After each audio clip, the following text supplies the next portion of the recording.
Trump और western legacy media के मुताबिक वेनेजुएला का घेराव ड्रग ट्रैफिकिंग के साथ लिंक्ड है। I see boats coming in like loaded up the other day with all sorts of drugs and we're going to take them out. The US military destroyed these boats in international waters. और US warships smugglers का पीछा कर रही हैं। This is what Trump's war on drugs looks like. लेकिन अगर आप beneath the surface देखें तो ये यूएस मिलिट्री कैंपेन महज नारकोटिक्स तक महदूद नहीं है, बल्कि ये रजीम चेंज ऑपरेशन का ही रिन्यूड स्क्रिप्ट है, सिर्फ इस फ़र्क के साथ कि अब की बार इराक की तरह वेपन्स ऑफ मैस डिस्ट्रक्शन का बहाना बनाने की बजाय ड्रग ट्रैफिकिंग के कवर को इस्तेमाल किया जा रहा है। मैं हूं आपका होस्ट असदुल्ला चीमा और आज हम इस राइजिंग जियोपॉलिटिकल इशू को मुकम्मल तौर पर समझने की कोशिश करेंगे।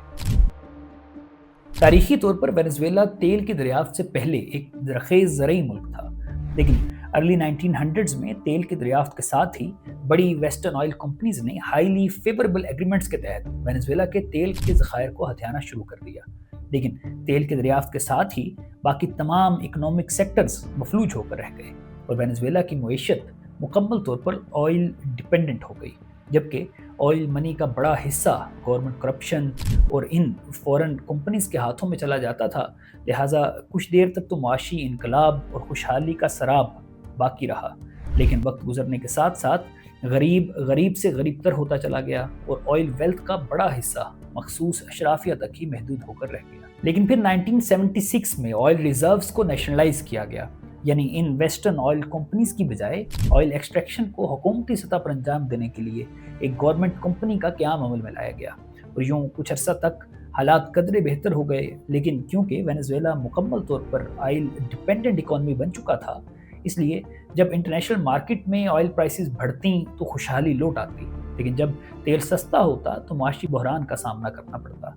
अगर वेनेजुएला की मॉडर्न हिस्ट्री को देखा जाए तो उसका आगाज़ 1998 में एक रेवोल्यूशनरी लीडर ह्यूगो चावेज की सोशलिस्ट रेवोल्यूशन से होता है, जिसे बोल्वेरियन रेवोल्यूशन भी कहते हैं।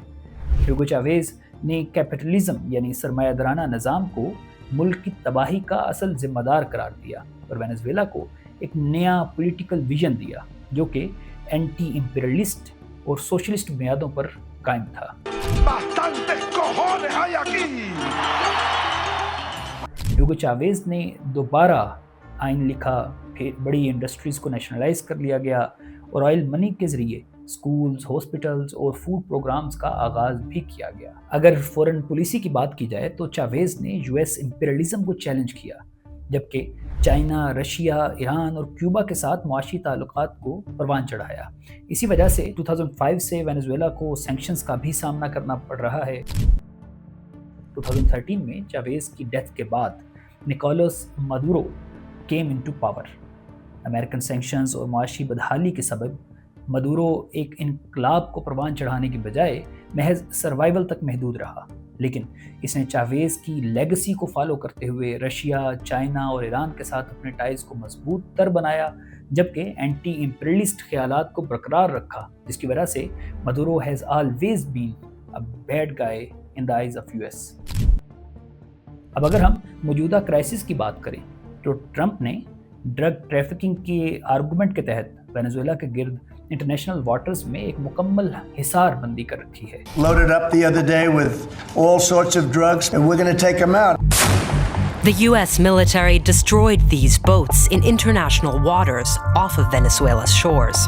जिसमें बहरी बेड़े, न्यूक्लियर सबमरीन्स और दीगर वारशिप्स को इस्तेमाल किया गया है और आए दिन अगेंस्ट द इंटरनेशनल लॉ महज इंटेलिजेंस की बिना पर मुख्तलिफ बोट्स को हिट किया जा रहा है, जिसमें ताहाल दर्जनों अफराद मारे जा चुके हैं। लेकिन ट्रंप का ड्रग ट्रैफिकिंग का बयानिया ऑन ग्राउंड रियलिटीज़ के साथ मुताबिकत नहीं रखता मालूम होता है, क्योंकि अगर हम देखें तो ये मैसिव मिलिट्री मूवमेंट एक बड़े प्लान का हिस्सा मालूम होता है, क्योंकि इन unverified drug trafficking small boats को हिट करने के लिए इंटरनेशनल वाटर्स में जाने की ज़रूरत नहीं थी, बल्कि across the US coastal line इन्हें ट्रैक और टारगेट बआसानी किया जा सकता था। फिर इसके लिए F-35 jets nuclear submarines, strategic bombers और दीगर वार टाइम डिप्लॉयमेंट्स को आखिर क्यों पुरकार लाया जा रहा है? So we can establish from this कि यूएस की ये मिलिट्री मूवमेंट ड्रग ट्रैफिकिंग तक महदूद नहीं है, बल्कि Trump is up to something bigger. Trump ने वेनेजुएलन लीडर मदुरो की गिरफ्तारी या उसके बारे में मालूमात फराहम करने वाले के लिए $50 मिलियन का इनाम अनाउंस कर रखा है। Today, the Department of Justice and State Department are announcing a historic $50 million reward for information leading to the arrest of Nicolas Maduro. फिर इससे वाज़ेह होता है कि ट्रंप इस ड्रग ट्रैफिकिंग को वेनेजुएलन गवर्नमेंट के साथ लिंक करके दरअसल रजीम चेंज चाहता है, ताकि यूएस बैकयार्ड में मौजूद इस सोशलिस्ट गवर्नमेंट को टॉपल करके फेवरेबल लीडरशिप को इंस्टॉल किया जा सके। क्योंकि as per the available data US में कोकेन का सिर्फ 8% ही वेनेजुएला से आता है, इसलिए this whole drug trafficking narrative doesn't make sense. दरअसल यूएस अपने इतना करीब रशिया, चाइना और ईरान का एक एलाय नहीं देखना चाहता है। इसी तरह ट्रंप ने रिसेंटली बाज़ाब्ता तौर पर CIA को रजीम चेंज ऑपरेशन कंडक्ट करने की इजाज़त भी दे दी है। लेकिन अगला सवाल ये है कि क्या रजीम चेंज ही असल हदफ है? शायद नहीं, बल्कि वेनेजुएला के ऑयल रिजर्व्स असल हदफ हैं, क्योंकि वेनेजुएला के पास दुनिया के सबसे बड़े ऑयल रिजर्व्स मौजूद हैं। लिहाजा यूएस मोस्ट प्रोबेबली वेनेजुएला के इन खाम तेल के ज़खायर को हथियाने के लिए आइदर मदुरो को असैसिनेट करके एक यूएस पपेट गवर्नमेंट इंस्टॉल करवाकर कंट्रोल हासिल करना चाहेगा, या बाज़ाब्ता तौर पर जंग के जरिए मुकम्मल कब्जे की तरफ बढ़ेगा। Last but never the least, Maduro ने माशी बदहाली और जंगी साजो सामान की महदूदियत के बावजूद फौज के साथ साथ अपने लॉयलिस्ट को आखिरी दम तक गुरिल्ला वारफेयर लड़ने की तैयारी करवाना शुरू कर रखी है। और यह भी वाज़े रहे कि चाइना और रशिया बेशक ओपनली इस मामले में सामने नहीं आए हैं, लेकिन वेनेजुएला स्टिल उनका आइडियोलॉजिकल पार्टनर है और एलाय है। लिहाजा ये जंग शायद यूएस के लिए इतनी आसान ना हो जितनी वो समझ रहा है, गिवन दैट कि Venezuelan people still carry the spark of anti imperialism. क्योंकि अगर कोई कौम लड़ने का फैसला कर ले तो उसके सामने कोई भी ताकत उसे सरे तस्लीम खम नहीं कर सकती है।